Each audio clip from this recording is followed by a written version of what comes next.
Hello friends and welcome to Figure Study, where we appreciate the form in Transformers. And today I'm back on this nonsense again because I'm looking at yet another way too big knockoff version of Voyager class The Last Night Megatron, or however you want to phrase that. It's Ren Sora. It's everyone who's watching this probably already knows about Ren Sora, but this is Ren Sora again.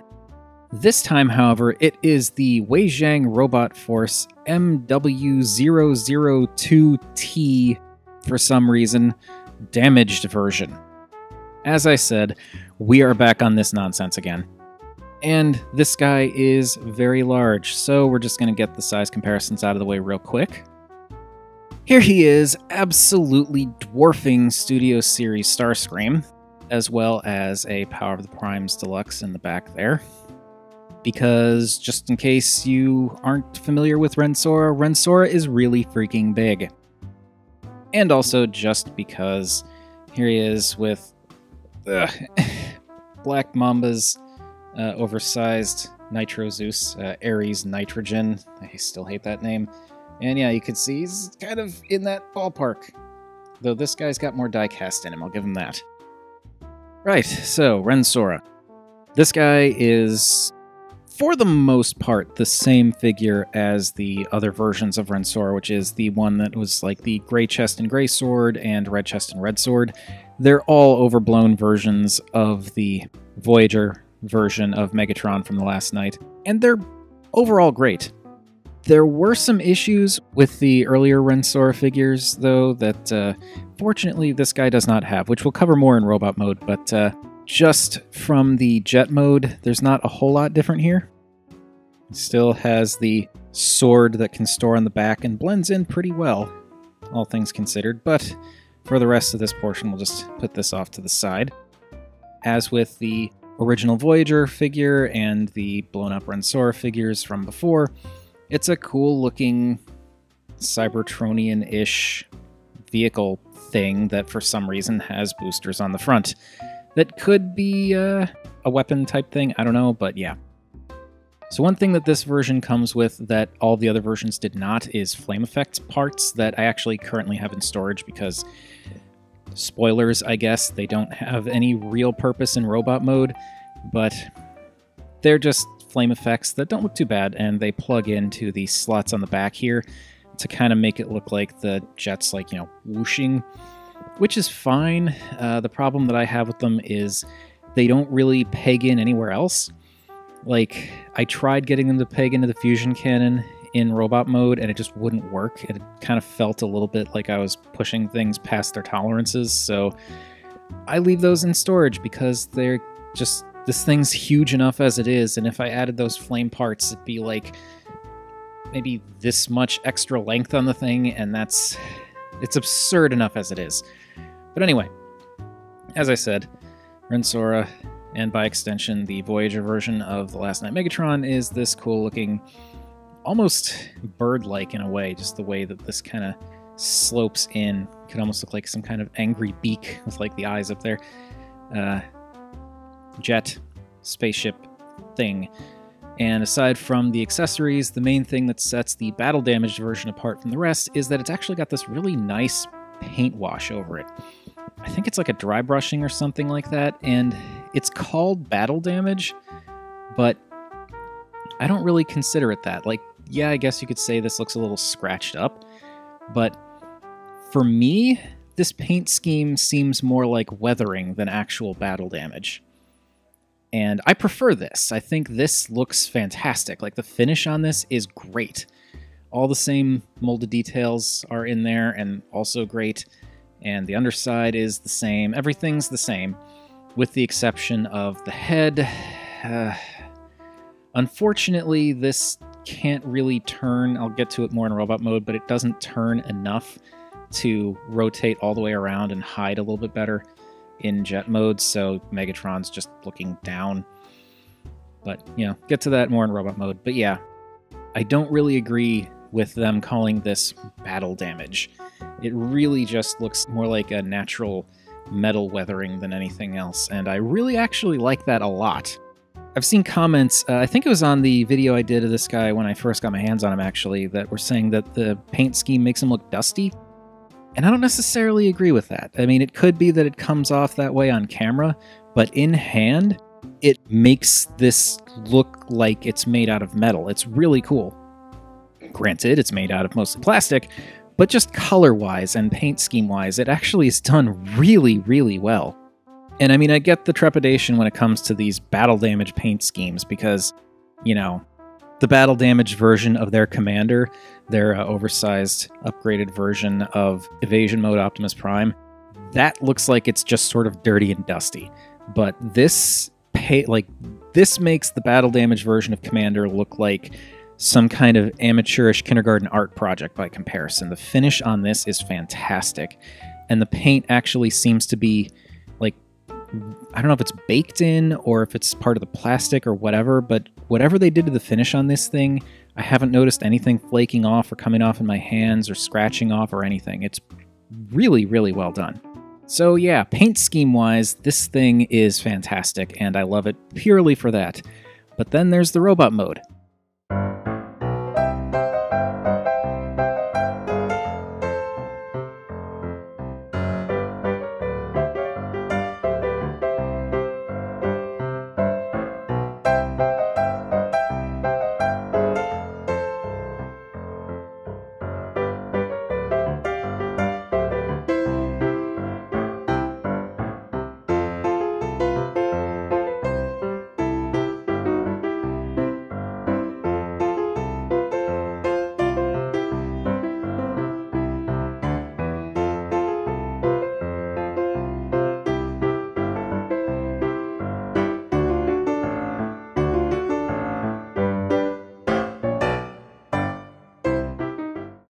And here we have Ren Sora, the battle-damaged version, in robot mode, and it's the Last Knight Megatron, and that's totally fine with me. I want to do the size comparison stuff first, just to get that out of the way, because there's a fair bit to go through. So, here he is with the Studio Series Starscream and the Deluxe Power of the Primes from the earlier size comparisons. There we go, that's a slightly better angle. And yeah, he's very large, as I said, and just in the event that you're not familiar with Rendsora, he is quite large when compared to his original. And here he is with the Black Mamba blown up version of Nitro Zeus, aka Ares Nitrogen. Still, that name is ugh. And the oversized Black Mamba version of Starscream that's still relatively recent, and I will be getting to him properly in a little while. That is the blown up Studio Series Starscream, and the angles may not be great, but he is a little bit taller, maybe like a third of a head, almost half a head taller than Starscream. And here he is with more Movie Masterpiece figures, with, well, technically Movie Masterpiece figures, because two of them are Legendary Toys knockoffs. There's the Legendary Toys Movie Masterpiece Optimus Prime, Legendary Toys Movie Masterpiece Bumblebee, and then the actual Movie Masterpiece Barricade. There he is with Peru Kill, in case you all were curious. And for one more comparison, I'm just going to move him off to the side a little bit. Look at the camera. There you go. Because this is probably the comparison that most people are curious about, I would think. And that is with Unique Toys Challenger. And this time I was able to actually get them more or less on the same plane. So there you can get a pretty good idea of how they stack up together. And granted, I haven't seen the movie and I have no plans to because I just don't care anymore. But I think this looks pretty darn good together. I feel like realistically it makes sense for Megatron to be a little bit taller than Optimus, and stylistically, I don't think there's that much of a difference here, and the improved paint scheme on Rendsora actually makes it feel, I guess, worthy, if you want to call it that, to be on a shelf with a Movie Masterpiece adjacent figure. Okay, now that all those size comparisons are out of the way, we can do a little bit more Rendsora focused stuff. As I said, I love the paint scheme on this guy, and it looks so, so good in robot mode. This whole weathered metal motif, the brushed metal, whatever you want to call it, it really, for lack of a better term, makes it look more real, more grounded in reality. It's really, really nice. To the point where, technically speaking, there's not a whole lot in terms of like other color detail here. There's like a little bit of copperiness on the hip skirts there, a little bit in the sternum, a little bit on the forearms, and the head we'll get to, a little bit of black in the pectoral there, a little bit on the shoulder, a little bit there, but like overall it's mostly gray, but because that gray has this really nice dry brush effect on it, it does not bother me in the slightest, and I think it just looks fantastic. He does hold the sword like usual. You can just peg it on the back there, so we'll put that off to the side for now.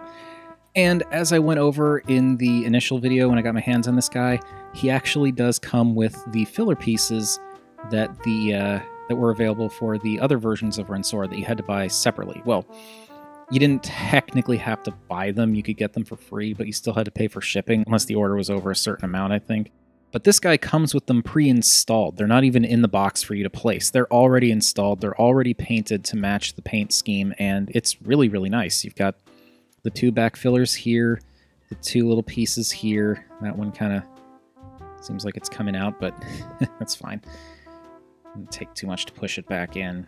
I could just glue it if I really wanted to, so no big deal. But yeah, it comes pre-installed. And there are also two little bits on the back here. I love that it comes with those pre-installed and that they're already painted to match the paint scheme. That's really, really nice.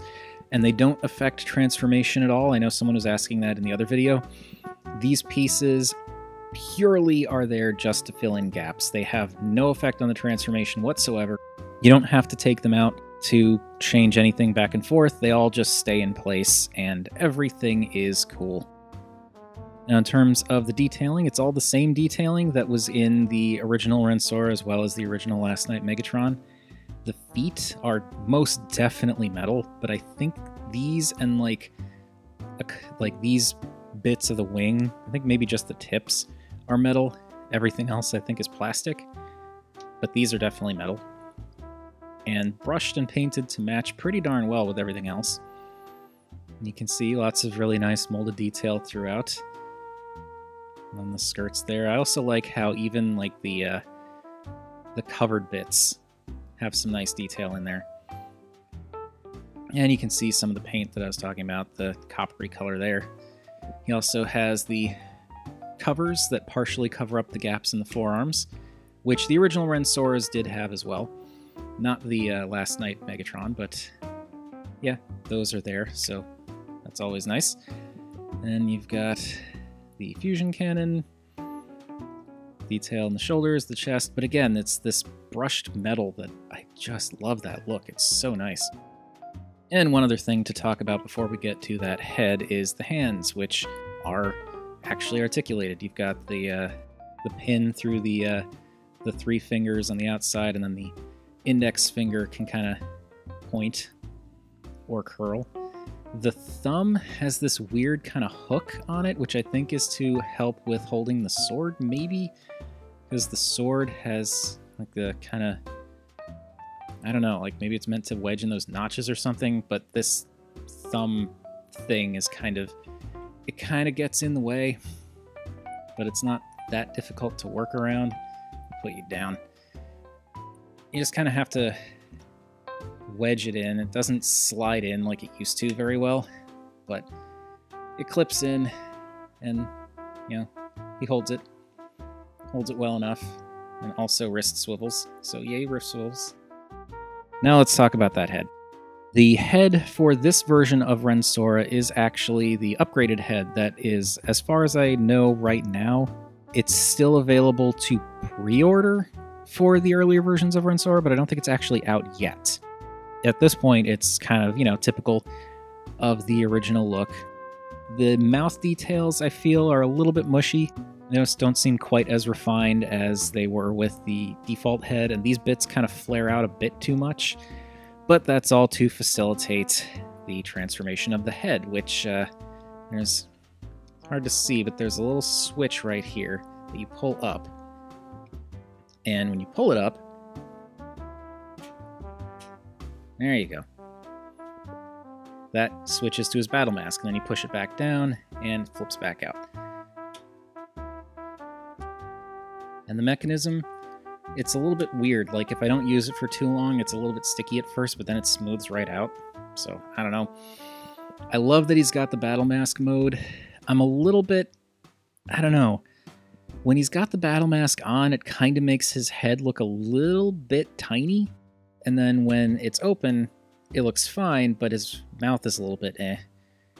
And then, yeah, I don't know. It's probably just me. I feel like it just makes his head look a little bit too, like, peanut-shaped.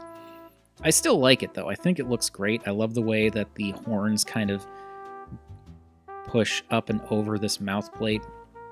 He still looks suitably creepy.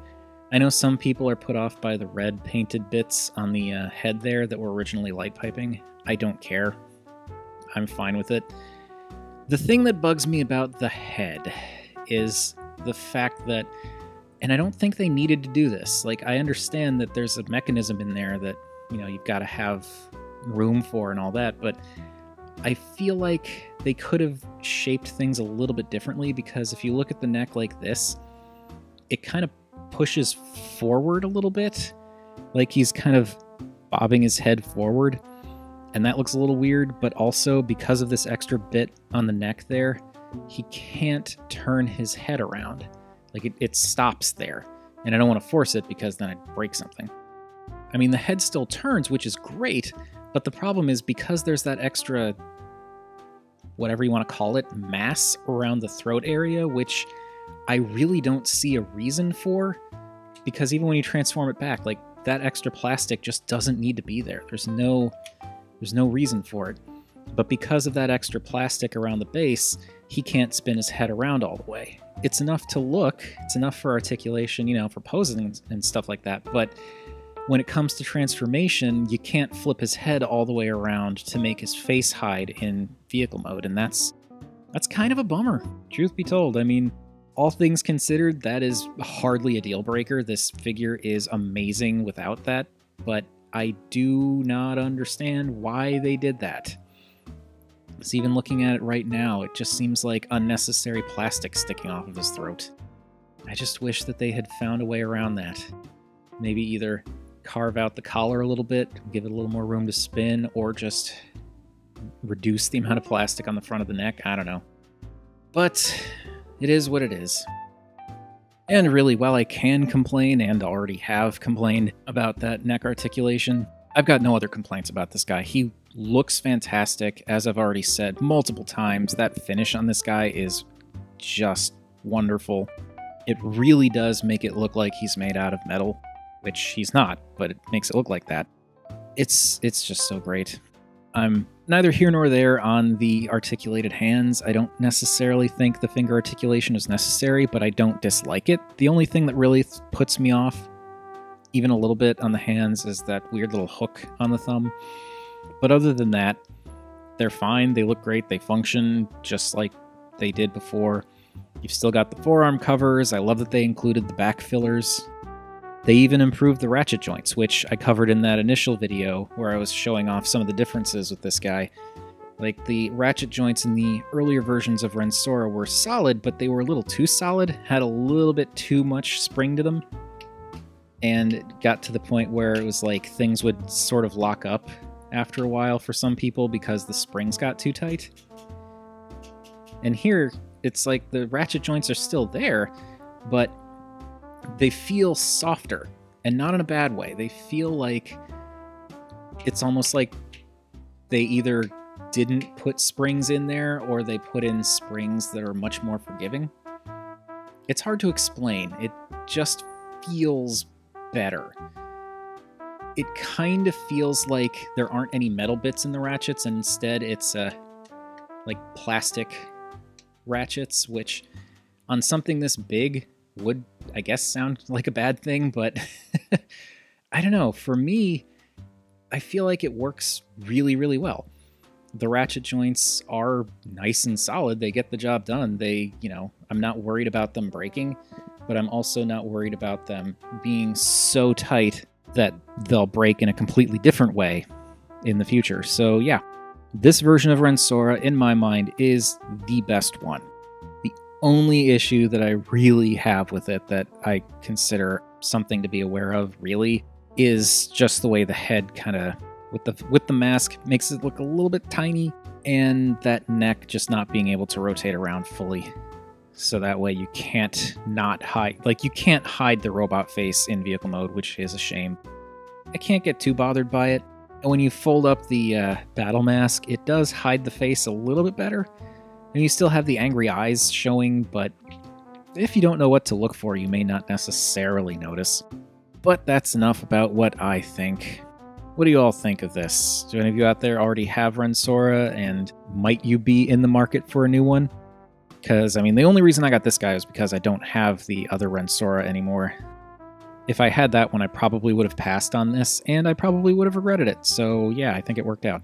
And I know there's that Unique Toys Masterpiece-ish version of Megatron that they're working on, and I am very curious to check that out, because so far, I've really liked Peruk Hill and Challenger, so I am curious to see what they do with Megatron, though, I mean, this thing is like I don't think they've released a final price on their Megatron, but I feel like this thing, regardless, is a fraction of that price, and for what you get and the paint job and everything like that, I think it's fantastic.